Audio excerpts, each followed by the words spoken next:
All in all sports நேயர்களே அனைவருக்கும் அருணோட வணக்கம். அண்ட் என்னோட உங்கள் ஸ்போர்ட்ஸ் நித்தீஷ். ஆமா. முன்னாடி ரிவ்யூ பண்ணப்போ கூட வாய்ஸ் ஓரளவு நல்லா இருந்துச்சு. கோல்டுனால கிடையாது. இப்போ ஒருத்தர் முன்னாடி சொன்னோம் பார்த்தீங்களா, ரிட்டயர்மென்ட் பெரிய லெஜெண்டோட ஒருத்தர் அனௌன்ஸ் பண்ணியிருக்காருன்னு. அவர பத்தின வீடியோ தான் இது. அதனால தான் ரொம்ப அமைதியா பேசுறேன். உண்மையில் பார்த்துட்டு தான் வந்திருப்பாங்க. தயவு செய்து பேசு. ஸோ முக்கியமா மக்களே, இதுல வந்து அஸ்வின் ரிட்டயர் ஆயிட்டாரு அப்படின்றத சொல்றதா? இல்ல ரிட்டயர் ஆக வச்சுட்டாங்கன்னு சொல்றதா?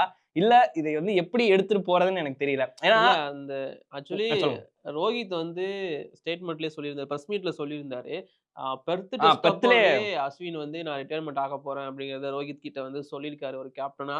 அதுக்கு ரோஹித் வந்து ஐ மீன் பெர்த் டெஸ்ட்ங்கிறது முடிய போறப்போ ரோஹித் உள்ள ஜாயின் பண்ணப்போ டீம்ல. ஏன்னா அவர் ம். வந்து லேட்டா தானே வந்தாரு. ஆமா. அடிலேட்ல. ஸோ அதுக்கப்புறமா அவர் சொல்லியிருக்காரு ரோஹித், "இல்ல நீ பிங்க் பால் டெஸ்ட் வரைக்கும் வெயிட் பண்ணு" அப்படின்னு சொல்லிட்டு. ஸோ பிங்க் பால் டெஸ்ட் அவர ஆட வச்சதே வந்து, "நீ எப்ப வேணா ரிட்டயர்மென்ட் அனௌன்ஸ் பண்ணுவான்ப்பா, ம். பார்த்துக்கலாம்" அப்படிங்கிறதுக்காக தான் பண்ணியிருக்காங்க. ஸோ அதுவே எனக்கு பெரிய ஆச்சரியமா இருந்துச்சு. ஏன் பாலர் கவாஸ்கர் டிராஃபி முடிச்சுட்டாச்சும் அனௌன்ஸ் பண்ணியிருக்கலாமே அப்படிங்கிறது. மேபி ஆட வைக்க மாட்டாங்க. டீம்ல வாய்ப்பு இல்லன்னு அவருக்கே தெரிஞ்சிருக்கும்னு நெனைக்கிறேன்.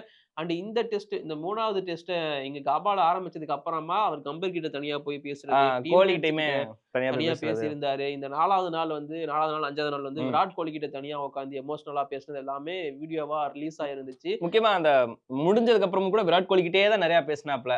கம்பீர் கூட கூட எனக்கு பெருசா இது தெரிஞ்சு பண்ணிக்கல. நெறைய பேர வந்து மேபி அட்வைஸ் பண்ணியிருப்பாங்க. வேணாம் ரிட்டயர்மென்ட் அனௌன்ஸ் பண்ணாத அப்படின்னு சொல்லிட்டு. கண்டிப்பாக. பட் என்ன ரீசன்? இது எதற்காக இந்த ரிட்டயர்மென்ட் அப்படிங்கிறதே எனக்கு இன்னும் அத ஏத்துக்கவே ஏத்துக்கவே முடியல முடியல. என்னால. நிஜமாவே முடியல. அது ரவிச்சந்திரன் அஸ்வின் அதாவது எனக்கு இதுக்கு முன்னாடி இந்த ஃபீல் எப்ப வந்துச்சு அப்படின்னா, தோனி, ரெய்னா ஒண்ணா ரிட்டயர்மென்ட் ரிட்டயர்மென்ட் அனௌன்ஸ் ஆனப்போ. பண்ணிட்டு போம்போதும், யுவராஜ் சிங் தன்னோட ரிட்டயர்மென்ட்க்கு ஃபேர்வெல்லே இல்லாம அனௌன்ஸ் பண்ணிட்டு ம். போம்போதும், எனக்கு இந்த வலி பயங்கரமா இருந்துச்சு. ஏன் இவங்கலாம் இப்படி போறாங்கன்னு. தோனி, ரெய்னா கூட இப்படிதான் இருப்பாங்கன்னு எனக்கு தெரியும். பட் யுவராஜ் சிங் போம்போதெல்லாம் நான் ரொம்ப ஃபீல் கண்டிப்பா. ஏன்னா பண்ணியிருந்தேன். 2 உலக கோப்பை தட்டி குடுத்த ஒரு பிளேயர் ஒரு அப்படின்றப்போ, ஒரு ஒரு சின்ன ஃபேர்வெல் கூட எதுவுமே இல்லாம இல்லாம இவங்களுக்கு ரிட்டயர்மென்ட் எப்படி நீங்க குடுக்குறீங்க அப்படிங்கிறது தான் எனக்கு வந்து ரொம்ப டிசப்பாயின்ட்மென்ட்டா இருக்கு. அஸ்வினுக்கு வந்து குடுத்துட்டாங்க. பட் எனக்கு ஒரே ஒரு டெஸ்ட் மேட்ச் வந்து சேப்பாக்ல வச்சு, ஆ ஸோ அங்க வந்து ஆனா அது அஸ்வின அதுல ஆட வச்சு அப்படியே ரிட்டயர்மென்ட் குடுத்தாங்கன்னா நல்லா இருக்கும். ஆ இல்ல ஃபேர்வெல் மேட்ச் ஆடலாம். அவர் ரிட்டயர்மென்ட் அனௌன்ஸ் பண்ணிட்டாரு. பட் ம். அவருக்காக ஒரு ஃபேர்வெல் மேட்ச் பிசிசிஐ கண்டக்ட் பண்ணாங்கன்னா நல்லா இருக்குங்கிறது ஆனா என்னோட அதுக்கு அவங்க 1 வருஷம் வெயிட் பண்ணணும். இல்ல அது அது வேற பரவால்ல. வழி இல்ல. பிரச்சனை இல்ல. ஏதோ ஒரு போட்டி அவருக்கு வந்து சேப்பாக்ல குடுத்துட்டு அப்படியே ரிட்டயர்மென்ட் அனௌன்ஸ் பண்ண வச்சாங்கன்னா நல்லா ம். இருக்கும். இது எங்களோட கோரிக்கை. போய் அங்க கோரிக்கை. சேருமான்னு சேருமா எனக்கு தெரியாது. தெரியாது. பாப்பாங்களான்னு தெரியாது. பட் ஒரு சின்ன கோரிக்கை. பட் ஆனா ஓகே. இன்னொன்னு ப்ரோ. ஆக்சுவலா வந்து வாஷிங்டன் சுந்தர் வந்து உள்ள கொண்டு வந்ததுக்கு அப்புறம் தான் வந்து இந்த மாரி நெறைய விஷயங்கள் நடந்திருக்குதுல்ல. முக்கியமா அவரோட பிளேஸ் அப்படின்றதுமே வந்து ஒரு சின்ன கண்டிப்பா. கேள்விக்குறியா இருக்கு. அண்ட் இப்ப ஜடேஜா ஸ்கோர் பண்ணிட்டாரு. ஓகே. இப்ப அதுக்கப்புறம் வந்து கண்டிப்பா அதே ஸ்பின்னர மாத்துவாங்களா மெல்போர்னுக்காக அப்படின்ற ஒரு விஷயமும் இருக்கு. லாஸ்ட் டைம் வந்து எல்லாருக்குமே தெரியும். மெல்போர்ன்ல என்ன நடந்தது. ரஹானேவோட சேவியர் இன்னிங்ஸ் பார்த்தோம். அதுக்கப்புறம் வந்து பவுலிங்ல சிராஜோட மெமரபிள் பவுலிங் ஒண்ணு பார்த்தோம். ஷர்துல் தாக்கூரோட இன்னிங்ஸ் பார்த்தோம். சோ அந்த இடத்துல வாஷி மாரி ஒரு ஆல்ரவுண்டர் உள்ள கொண்டு வருவாங்களா மறுபடியும் ஜடேஜாக்கு பதிலா? இல்ல. ஏன்னா இப்ப என்னன்னா எதனால கேட்கிறேன்னா, வாஷி உள்ள வந்ததுக்கு அப்புறம் தானே அப்படின்ற ஒரு பட்சத்துல வந்து நான் பார்க்கிறேன். இல்ல இது வாஷிங்டன் சுந்தர் வந்ததே வந்து ரவிச்சந்திரன் அஸ்வின் இடத்த புடிக்கிறது தாங்கிறது எல்லாருக்குமே தெரிஞ்ச அது விஷயம் தெரிஞ்சது தான் தான். இருந்தாலும் நான் பட் கேட்கிறேன். நான் இந்த பிஜிடிய பத்தி இந்த வீடியோல பேசவும் விரும்பல. சரி எனக்கு ஓகே ஃபைன். பேச விருப்பமும் இல்ல. ஸோ எனக்கு வந்து இப்போதைக்கு அஸ்வின் ஏன் போனாருங்கிறது மட்டும் தான் என்னோட மைண்ட்ல ஓடிட்டு இருக்கு. ம். ஏன்னா அஸ்வின் வந்து நார்மலான ஒரு பிளேயரா இருந்தாருன்னா, அது பெரிய கேள்விக்குறி யாருக்குமே எழுந்திருச்சுக்காது. பட் இங்க வந்து பார்த்தீங்கன்னா, அவர் இதுவரைக்கும் 500க்கும் மேற்பட்ட டெஸ்ட் விக்கெட் எடுத்திருக்காரு. 567. ஆமா. 150க்கும் மேல வந்து விக்கெட் எடுத்திருக்காரு ம். ஓடிஐல பொறுத்தவரைக்கும். அண்ட் T20லயும் ஆல்மோஸ்ட் 70க்கு மேல விக்கெட் நெனைக்கிறேன்.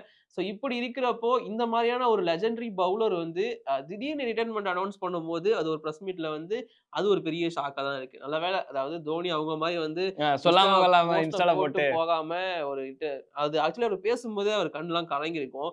ஓகே. அது அது அந்த வலி அவருக்கு இருக்க தான் செய்யுது. பட் அந்த ரிட்டயர்மென்ட் ஏன் நடந்துச்சு அப்படிங்கிறது அவரா ஓப்பனா பேசினா தான் தெரியும். கண்டிப்பா சொல்லிடுவாரு ஏன் இத பண்ண அப்படிங்கிறது. YouTubeல போட்டுருவாருன்னு. YouTubeல கண்டிப்பா சொல்லுவாரு. அத நான் கேட்கறதுக்காக வெயிட் பண்ணிட்டு இருக்கேன். ஆக்சுவலா இன்னொரு ஒரு விஷயமும் இருக்கு. இது வந்து ஒரு கோஇன்சிடென்ஸா நடந்ததா? இல்ல இவங்க பிளான் பண்ணி நடக்க வச்சுட்டாங்களா? இல்ல ஆஷ் அண்ணா வந்து இத பிளான் பண்ணி நடத்திட்டாரா? அப்படின்றது தெரியல.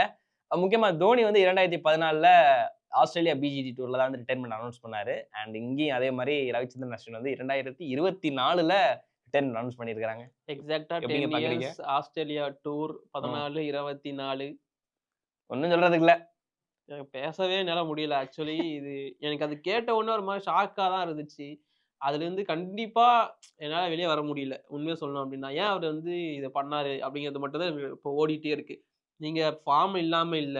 ஆஹ் கம்பேர் டு மத்த பிளேயர்ஸ் நீங்க நல்ல நல்லாவே ஃபார்ம்ல ஃபார்ம்ல இருக்கீங்க. இருக்கிறாப்ல. நீ ஏன் ரிட்டயர்மென்ட் அனௌன்ஸ் பண்ண அப்படின்னு கேட்கிற மாரி தான் இருக்கு. நான் கண்டிப்பா நிலந்தா கேட்டிருப்பேன். அப் அண்ட் இது மட்டும் இல்லாம ரிட்டயர்மென்ட் அனௌன்ஸ் பண்ணது மட்டும் இல்லாம நான் டீம் கூட இப்ப இருக்க மாட்டேன் அப்படிங்கிறதையும் சொல்ட்டாரு. அது நாளைக்கே ஊருக்கு வராருல, அதே மாதிரி ரோஹித் சர்மா ஆமா. மென்ஷன் பண்ணியிருந்தாரு. நாளைக்கே மீன்ஸ் 18 டிசம்பர் அன்னைக்கு தான் மேட்ச் வந்து டிரா ஆச்சு. சோ ம். அன்னைக்கு டீமுக்குள்ள இருக்காராம். 19 டிசம்பர் வந்து அவர் கிளம்பி சென்னை வரப்போறதா சொல்லியிருக்காங்க. மேபி அந்த ரிட்டயர்மென்ட் அனௌன்ஸ் பண்ணதுக்கு அப்புறமா கண்டிப்பா அவர் வந்து செம்மையா உடைஞ்சிருப்பாரு. அது அதனாலதான் சரி வீட்டுக்கு பண்ணணும் போறாரு அப்டின்னா, போல. வீட்டுக்கு வரணும் அப்டிங்கிறது அவரோட இதுவா இருக்கும். அந்த அப்பா கிட்ட பேசுறது, அம்மா ம். கிட்ட பேசுறது அப்டி இருந்துச்சுன்னா சரியா வரும்னு நம்புறேன். அண்ட் அஸ்வின் அவ்வளோ சீக்கிரம் எந்த முடிவும் எடுத்துற மாட்டாரு. என்ன பொறுத்தவரைக்கும் இஸ் அ மெஜிஷியன். கண்டிப்பா எண்ட் ஆஃப் அன் எரா தான். இதுக்கப்புறமா நீங்க அஸ்வின், ஜடேஜா மாரியான ஒரு டியோவ எனக்கு தெரிஞ்சு எப்பயுமே பார்க்க போறது கிடையாது. இந்த ஒரு ஆ ஆ சொல்லிக்கிறேன். இந்த ஒரு ரிட்டயர்மென்ட்க்கே இப்படின்றப்ப வந்து பிஜிடி எண்டுல எத்தன பேர் ரிட்டயர்மென்ட் ஆமா. அனௌன்ஸ் பண்ண இத போறாங்களோ? நான் சொல்லணும்னு நெனச்சேன். இதுக்காகவே நம்ம மனச இப்படி பண்ணிட்டு இருக்கோம். ஆ ஆனா உண்மைய சொல்லணும் அப்டின்னா, இந்த பிஜிடி எண்ட் ஆகுறப்போ அட்லீஸ்ட் 3 ரிட்டயர்மென்ட் கன்ஃபார்மா? நீங்க எதிர்பார்க்கலாம். மினிமம் அப்படிங்கிறது ஒரு என்னோட கெஸ் கெஸ். எதிர்பார்க்கிறது. எக்ஸ்பெக்டேஷன்ஸ் ஒண்ணு அவ்வளவுதான். Jadeja retirement prediction. அனௌன்ஸ் பண்றதுக்கான ம். வாய்ப்பு ரொம்ப அதிகமா இருக்கு. ஆமா. அது இல்லாம Rohit Sharma based on result அவரோட ரிட்டயர்மென்ட் அனௌன்ஸ் பண்ணப்படும். விராட் கோலி எனக்கு பண்ணக்கூடாது. பட் இன்னும் ஒரு கண்டிப்பா ஒரு இயர் விளையாடுவாரு எனக்கு தெரிஞ்சு. பண்ணக்கூடாது. பட் எனக்கு அவரோட மைண்ட் செட்ட பார்க்கும்போது பண்ணிருவாரோ அப்படிங்கிற ஒரு பயம் இருக்கு. ஏன்னா ஆடுறாரா? இல்ல என்ன மைண்ட் செட்ல கிரீஸுக்கு வராருன்னு தெரியல. அந்த ஒன் ஆஃப் வின்டேஜ் கோலின்றத கூட வேணாங்க.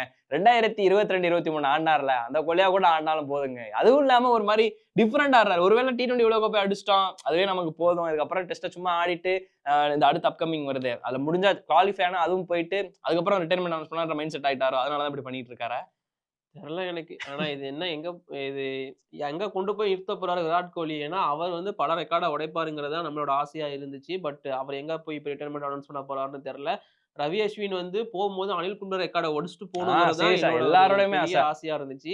பட் இல்ல எனக்கு இது ரெக்கார்ட்லாம் முக்கியம் இல்ல. நான் ரிட்டயர்மென்ட் ஆகுறேன் அப்படிங்கிறத சொல்ட்டாரு. இதுல ஒரு பக்கம் இன்னொரு கூட்டம் வேற கிளம்பிருச்சு. அதாவது தோனி தான் கால் பண்ணி வந்து அஸ்வின ரிட்டயர்மென்ட் ஆக ஆ சொன்னாரு அப்படின்னு சொல்லிட்டு.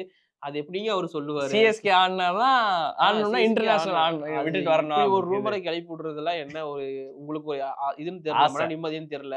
ஸோ, அதனால இப்படி இருக்க வாய்ப்பே கிடையாது. தோனி வந்து அப்படி எந்த ஒரு பிளேயரையும் நீ ரிட்டயர்மென்ட் ஆனா தான் நான் உன்ன ஆட வைக்குவேன்னு சொல்ல ஒரு மாட்டாரு. நாளும் சொன்னது கிடையாது. அப்படி சொன்னாலும் நான் சிஎஸ்கே ஆடுறதுக்காக இன்டர்நேஷனல் வந்து ரிட்டயர் ஆவனான்னு கேட்டா, அது அஸ்வின் அப்படி பண்ற ஆளும் கிடையாது. ஸோ, ம். அத ஃபர்ஸ்ட் நீங்க பேசிக்கா புரிஞ்சுக்கிட்டா போதும். பட் டீமுக்குள்ள ஏதோ ஒண்ணு போயிருக்குன்னு மட்டும் கிளீனா தெரியுது. ஏன்னா, ரவிச்சந்திரன் அஸ்வின் ஸ்குவாட்ல செலக்ட் ஆகி உள்ள வந்து பிஜிடி ஆடுறப்போ அவருக்கு வந்து ரிட்டயர்மென்ட் அனௌன்ஸ் பண்ணணும்னு தோணியிருக்கா அப்படின்னா, உள்ள ஏதோ சில இஷ்யூஸ் போயிருக்கு. மேபி டீம்ஸ் சான்ஸ் பேசியிருக்கலாம். எதுவும் அந்த மாரி ஏதாவது பஞ்சாயத்து கூட இருந்திருக்கலாம். ஏன்னா பிங்க் பால்ல சரியா ஓகே. இது பண்ணல அப்படின்ற ஒரு விஷயம். அதுக்கு முன்னாடிலேருந்து இது பண்றப்போ பிராக்டிஸ்லயே வந்து சம்திங் ஏதோ நடந்திருக்குன்றதா வந்து தோணுது. அவ்வளவுதான். வேற என்ன சொல்றது? வாசிய ஃபியூச்சரா பார்க்குறோம் அப்படிங்கிற ம். மாரி கூட ஏதாச்சும் வந்திருக்கலாம். தெர்ல. இது எதுவுமே நமக்கு கண்டிப்பா தெரியாது. அவங்களா வந்து வெளியில சொல்ற வரைக்கும். பட் ரொம்ப ரொம்ப சேடான நியூஸ். எண்ட் ஆஃப் அன் எரா அப்படின்னு தாராளமா நம்ம வந்து கண்ண சொல்ட்டு மூடிட்டு போலாம். சொல்லலாம். இதுக்கப்புறமா இப்படி ஒரு டியோ வாய்ப்பில்ல. கனவுல இப்படி கூட. ஒரு பிளேயர் பார்க்கறதும் வாய்ப்பே கிடையாது. ஸோ ஆஷன்னா எல்லாத்துக்கும் மிகப்பெரிய தேங்க் யூ. கண்டிப்பா நாங்க கிரிக்கெட்ல உங்கள நெறைய பார்க்கறதுக்காக வெயிட் பண்ணிட்டு இருக்கோம். இன்டர்நேஷனல் இதோட முடிஞ்சிருச்சு. பட் நெறைய ஃபார்ம்ஸ் ஆஃப் கிரிக்கெட் இருக்கு. So all over the world அண்ணன் போய் ஆடுவார்ன்னு எனக்கு லெஜண்ட்ஸ் நம்பிக்கை லீக் கூட இருக்கு. இருக்குதே. ஆடுவாரு தாராளமா எனக்கு தெரிஞ்சு. சிஎஸ்கேலே சிஎஸ்கேல ஆடணும். ஆடணும். ஸோ அதேதான். அவ்வளவுதான். மத்தபடி தேங்க் யூ வேற ஒண்ணும் அவ்வளோதான். கிடையாது. கோரஸா சொல்லிருவோமா? நீ சொல்லு. சரி ஓகே. தேங்க் யூ ஆஷன்னா எல்லாத்துக்குமே. இந்த வீடியோ மூலமா நம்மளோட தேங்க் யூமே வந்து இத்தன வருஷமா இன்டர்நேஷனல் கிரிக்கெட்ல அவர் என்னென்ன பண்ணாரோ எல்லாத்துக்குமே பெரிய தேங்க்ஸ் சொல்லிக்கிறேன்.